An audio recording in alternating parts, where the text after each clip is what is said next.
नमस्कार, मैं हूं अतुल सिंघल। दोस्तों, जम्मू कश्मीर और हरियाणा में विधानसभा चुनाव का बिगुल बज चुका है।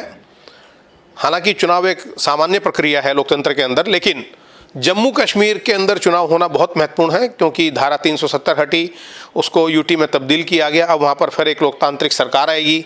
खास बात यह है कि जम्मू में बीजेपी मजबूत है, लेकिन वो चाहती है कि जम्मू कश्मीर में उसकी सरकार बने। लेकिन जितने वहाँ पर दूसरे विपक्षी दल थे वो सारे एकजुट हो गए हैं, जो आमतौर पर एक दूसरे के खिलाफ चुनाव लड़ते रहे हैं। हमारे साथ हैं डॉक्टर नंदकिशोर गर्ग साहब। कितनी महत्वपूर्ण घटना इसको मानते हैं कि केंद्र सरकार ने जम्मू कश्मीर में चुनाव का निर्णय लिया है?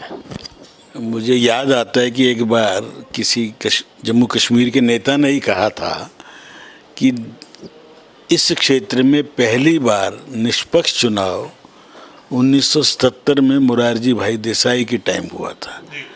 अन्यथा वहाँ का एक रिकॉर्ड है कि रेगिंग, मैनिपुलेशन चुनाव में जैसे बाकी देशों में हम सुनते हैं, तो जम्मू कश्मीर वाले हिस्से में भी बाई एंड लार्ज जितने चुनाव हुए, सरकार जिसको चाहती थी वो जीत जाता था, जिसको चाहती थी वो हार जाता था।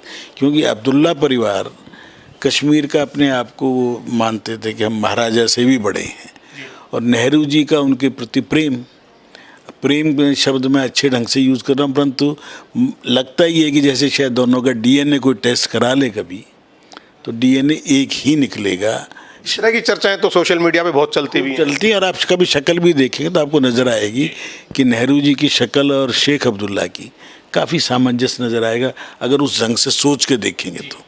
परंतु वो एक अलग इशू है। कश्मीर शुरू से ही एक स्पेशल रहा है।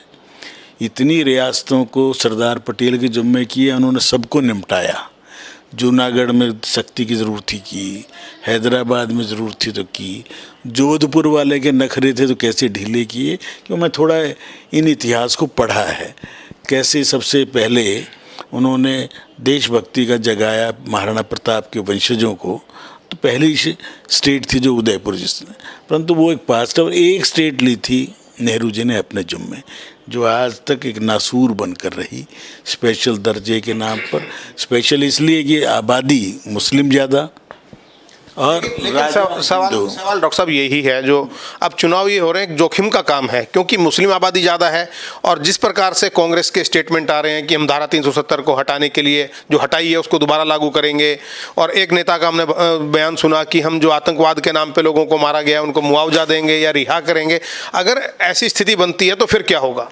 कभी घड़ी की सुई को घुमाने से टाइम नहीं बदलता। 370 हमेशा के लिए हटी है, विधि सम्मत ढंग से हटी है।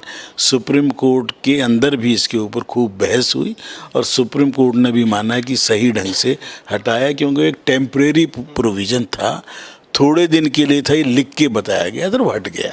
आज उसको कोई छेड़ नहीं सकता। दूसरी बात कि मुस्लिम बाहुल्य है, तो मुस्लिम बाहुल्य का भी हमने यही दिखाना है कि कश्मीर सबसे लेट मुस्लिम बना है। लोगों को, भारत के लोगों को इतिहास में नहीं बताते, कश्मीर के अंदर इस्लाम सबसे देर से आया है, 13वीं शताब्दी 14वीं शताब्दी, जबकि बाकी देश में 9वीं में आ गया, 10वीं में, 11वीं में। और कश्मीर के अंदर लिबरल इस्लाम आया था, सूफी वाला आया था, क्योंकि ऊपर से आया था ईरान और इस साइड, और उसको कट्टर तो हमने इनको अलग अलग, अमेरिका की शय, नेहरू जी की शय के कारण ये तो स्वर्ग है धरती का, और धरती का स्वर्ग तो स्विट्ज़रलैंड है, एक अलग रहना चाहिए, ये कह के उनके दिमाग में डाल दिया था। मुझे लगता है कि इस बार देखो ना, कल 16 कैंडिडेट शायद डिक्लेयर किए हैं बीजेपी ने। इस पर भी हम बात करेंगे, लेकिन सवाल ये है कि जो बीजेपी बोलती है कि जो नेशनल कॉन्फ्रेंस है या मुफ्ती मोहम्मद हैं, इनकी रूबिया मुफ्ती और इनकी जो लड़कियां हैं, या ये अपना कांग्रेस है, ये आतंकवाद की पोषक रही हैं, ये आरोप बीजेपी लगाती है। अगर इनकी सरकार बनती है तो जो आतंकवाद को लगाम लगाने की कोशिश है वो कैसे कामयाब होगी? वो तो एक सच्चाई है ना, वस्तु स्थिति है। आतंकवाद वहाँ पर स्टेट स्पॉन्सर्ड रहा। उन आतंकवादियों को 5 स्टार होटल में रखते थे, दिल्ली में लाके सुरक्षा उनको देते थे, उन पर करोड़ों रुपए खर्च करते थे। उनके बच्चों को पाकिस्तान में मेडिकल की पढ़ाई कर रहे हैं लंदन में, तो उनको तो आतंकवाद को इससे ज़्यादा बढ़ावा। यही जोखिम की बात है जो मैं आप जोखिम तो कोई भी सरकार अगर जोखिम लेके, तो रोज़ रोज़ जोखिम है। कभी नागालैंड में होती थी, ठीक हो गया, छत्तीसगढ़ में होती थी, मुझे लगता है अगले साल तक सारी जोखिम समाप्त हो जाएगी। क्योंकि जहाँ डंडे की ज़रूरत है वहाँ डंडा चाहिए, जहाँ प्यार की ज़रूरत है वहाँ प्यार चाहिए। पुराना टीचर एक हाथ में डंडा लेके चलता था, आज तो किसी को आप कुछ कह भी नहीं सकते। तो जहाँ माता पिता अपने बच्चे को एक थप्पड़ मार दें तो रात को नींद नहीं आती माँ को, परंतु किस लिए मारे? उसके भले के लिए।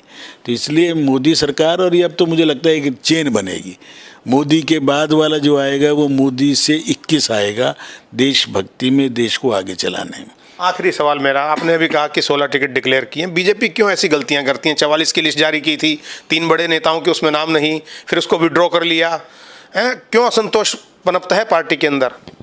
अब ये कमी है इसके, अगर विड्रॉ करके समझदारी की हाथिया 16 डिक्लेयर कर दी उसमें, और 16 में शायद 12 मुस्लिम हैं मोस्ट प्रोबेबली, जिसने आतंकवाद से जिस बेची के परिवार ने, हिंदू परिवार ने भी जिसने मुकाबला किया तो उसको भी टिकट दी है। और इस समय इस बार क्योंकि वहाँ का बदला है, SC ST का आरक्षण पहली बार मिल रहा है लोगों को। बकरवाल और गुजर कश्मीर के अपने आप को मेन इस्लामिक स्ट्रीम का हिस्सा अपने को नहीं मानते, और वो हैं भी जम्मू के उस हिस्से में जिसको रजौरी पुंछ वगैरह बोलते हैं काफ़ी और इसके माध्यम से परिवर्तन आएगा पाक ऑक्युपाइड कश्मीर में। आप देखना इसका रिज़ल्ट तो भारतीयों को, राष्ट्रवादियों को पसंद आएंगे ही, इसका इम्पैक्ट पसंद आएगा कि जो लोग इस्लाम के नाम के, मैं भी रास्ते में आज सुनता आ रहा था लाहौर के निर्माण में, क्या बढ़िया उसने डाली हुई स्क्रिप्ट, गंगा राम के योगदान के ऊपर उसने 1 घंटे के पूरा वो डाला है, किसी मुस्लिम ने। कहना गंगा राम को भूल तो हर जगह पढ़ाना चाहिए। आज इन कहना हम किसको मान रहे हैं? हम जो मध्य एशिया से लुटेरे आए थे उनके नाम पर रखते हैं, पाकिस्तानी कह रहे हैं। आज हिंदुस्तान था, ये हिंदुस्तान है, और इसी ढंग से कश्मीर एक मॉडल बनेगा मेरे के हिसाब से, क्योंकि 90 सीटें हैं। चेंज ये है 90 में से आधी जम्मू के हिस्से में है और आधी ऊपर मान लो वैली में है, उसके अंदर SC ST का पहली बार आरक्षण है। इसलिए 90 सीटों में यदि बीजेपी कम से कम भी जाएगी तो मेरा मानना है कि 30 सीट जाएगी। ऊपर की सीट 35 भी हो सकती हैं, 40 भी हो सकती हैं, परंतु बीजेपी के बिना कोई सरकार नहीं बनेगी। मुस्लिम भी, इस्लामिक लोग भी जो लिबरल हैं वो भी चुनाव बड़ी मात्रा में लड़ रहे हैं, वो भी जीतेंगे। देखते हैं क्या असर होगा और क्या होगा नमो इम्पैक्ट, ये समय बताएगा।